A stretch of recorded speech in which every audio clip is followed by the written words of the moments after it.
Hey, welcome back to Milton Daily Homes. Chuck here, and I've been the host for the last 4 years of Milton Daily Homes, so it's been quite a journey, even more than 4 years. Anyway, we started in February, I think, of 2010, and so we got 10 listings today, and the tour is probably the thing that I want to point out today. So just over on that side, you can click and join us for a tour of homes. And so why would you go on a tour? Well, first of all, it's to identify the kinds of homes that match your budget, to see them in person, to know what to look for, and also to gain some understanding about the neighborhoods and the community to see if it's a place where you want to live. So when is the right time to do that? Typically in the 3 to 12 months away from buying range is your ideal time because you really get a better grasp. You can't do it online. I've said this over and over on Daily Homes. This is great. Seeing homes online is great, but there's a deeper level to it. And so the biggest mistake I'm seeing people make is that they're not spending enough time in person, and they're trying to do too much on the internet, and it's wasting a lot of time too. You're much more efficient when you're actually seeing things in person. You will start to get to know your wants and needs much clearer. And different than doing it on your own is you now have somebody on the tour who can help you with context and relevance. And you're seeing this home, but this is what the one down the street sold for. So it doesn't cost you anything to attend. You feel free to buy us a coffee or a tea, but it's happening. I think there's 3 different slots. Both days on Saturday and Sunday. So let's get to the list. 260 Wetton Hall is the first one. It's a Brent Grove end or Brent Ridge end. I never remember which one it is. Just under 1,300 square feet, hardwood on diagonal. They probably could have taken a few things off the counter, but I don't think that's really going to bite them too much or at all. But it's the presentation, right? Even this thing here, you can kind of take this treadmill out just to get the room looking bigger, because this 3-bedroom elevation is really, bedrooms 2 and 3 are not that big, so you have to be really careful. There's only 1 full bathroom on the top floor too. We have seen a few of those sell up in the 380s, so I think at 379 it's definitely marketable. Bastido or however you want to say it, 529. And just looking through the listing here, I think that having the pool is good. It looks like it probably has a little bit of a pie-shaped lot. My biggest concern is the electric baseboard heat. In a house of this size, it certainly could cost you more in heating compared to gas. So that's right there is probably my biggest concern. It is a smaller 4-bedroom as well. We're less than 1,500 square feet, but they've managed to put 4 bedrooms, and they put the room sizes incorrect. See, here's the thing: the room is not 50 feet, so you almost have to divide this by 3 to really get a good sense of the rooms. So what they did in this system, you got to put it in as meters, and they put it in as feet, so it changed the whole. It basically tripled everything. So let's see what happens. They do sell in this neighborhood for that price, but that baseboard heat could give them a lot of problems. Rose Heath is 529. It's a double car garage. It's we haven't seen a lot on Rose Heath with the double or even anything in this area for a little while that's sold at this price. But it looks like it's got, here's the thing, exquisite hardwood looking laminate throughout. That made me laugh when I read it because it's great. I know that laminate floors can range in quality, but don't try and make laminate hardwood. It's just not. People try and call it engineered hardwood, and immediately in my mind I go, well, I guess that's good laminate. So anyway, if there's no pictures though, which is weird. They've got a couple of outside shots. Let's see what happens. They might get that price, but I can't really tell from what I'm seeing here. Leaderman is 1,638 square feet. They've got pattern concrete walkway. They also have a finished basement, and they've got the 4-bedroom version upstairs. So the 4th bedroom is not huge, but it's still like to fit 4 bedrooms in this space. It can't be huge. They've done the moldings up on top of the cabinets. They've done the moldings also around the top, the upgraded countertops.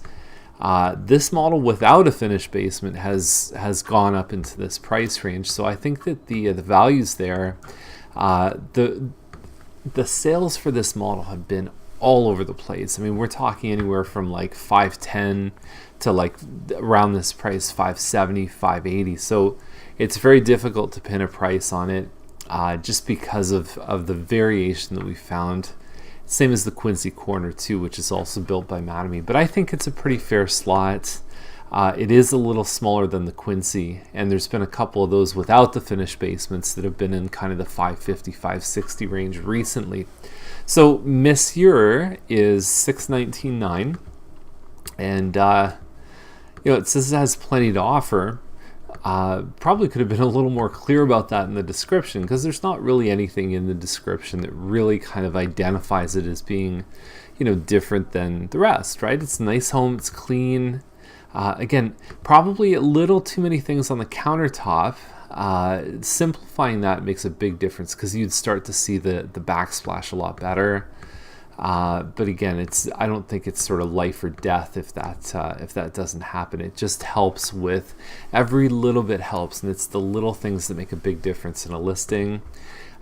We have Highway 7 here, which is 16.5 acres, and they've cleared the lot out. But really, at $630,000, now you're going to build let's even say a 2,500 square foot home. Conservatively, you're $200 a square foot to build.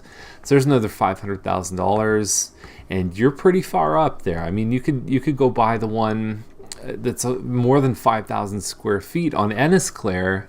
And so if you work it backwards, which is what a builder does, they say, look, what can I sell it for when it's all done? I don't see the math working out on this one. I know the land is a pretty good size, past 10 acres. I don't know if you always get a lot of value between 10 and 16 acres. It's sort of that funny size where, it doesn't get you a whole lot more. Same thing, like once you kind of go from 1 to 2 acres, there's not a huge difference in price. So there's breaking points on acreage where value starts to adjust.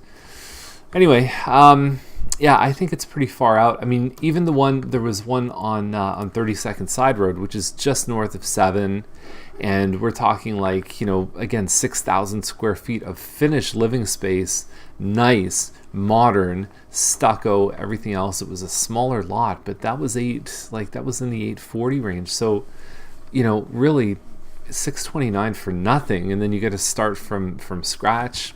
I don't know, not my thing. So field is $644,900. This is one of the ones that we called from yesterday is kind of recycling. It's the same price as it was before. We did get a notification a couple weeks ago that there was an offer that was registered. So somebody signed an offer, but I guess they didn't put the deal together. But when you see stuff like that, you know that they're not that far off on price. And I see a lot of value in here, a lot of nice improvements. And it's on a pretty good sized lot that you can't even find in the newer area. So you're about 45 by 90. A lot of the new ones, like even the big 3,200 square foot homes, are being put on 43 foot lots, which is 2 feet narrow. So I like it. I think it's a good property. It's in a great school district, Bruce Trail, St. Anthony of Padua for the Catholic school. It's excellent. So Row Terrace is $725,000. Intracourt built this one, 40 by 100 foot lot, and so nice looking house, right? To me, the modern cabinets, I don't know, I guess it's to different people's tastes. They've definitely kept it clean and tidy, and I know the sellers of this home kind of buy and sell homes. They know the deal, right? I mean, we get to see who sells these homes, and you got to put a fence out here. The same model on this street sold at $750,000 last year. So you figure that $750,000 sale, you add about 5% year over year appreciation at $780,000, and it was nice. I mean, it was more upgraded than this one. But I mean, when you do that adjustment, you say, okay, these guys are essentially $60,000 less than the adjusted price. It's starting to look pretty compelling. Again, that's a very good sized lot for the new area. Hem Street, $739,000. Pretty sweet man cave in this one, so I'll give you a little heads up in the meantime as we're going through the pictures. Big deck in the back. You also have a walkout deck from the front bedroom here, and so it says it's more than 2,500 square feet. Just looking at the pictures, the floor plan doesn't immediately come to mind. There you go, there's your man cave there. Apparently it's like a sound dampened room. Plus, they have a big playroom here, so the basement looks really nice, very functional. You can see the photographer right there if you're curious, and that's it really. That basement could push this one up, there's no doubt about that. Britannia, there's a couple of them along that stretch. If you look at the official plan amendment 38, you're going to see that this is right in a growth zone, but it's not going to happen soon. It's going to happen down the road. The other one's for sale. I don't remember how much the other one's for sale, but I think it's somewhere kind of nearby this price. But I just don't see it. Half-acre lot. It says it's a renovated house. There's a lot of traffic noise here.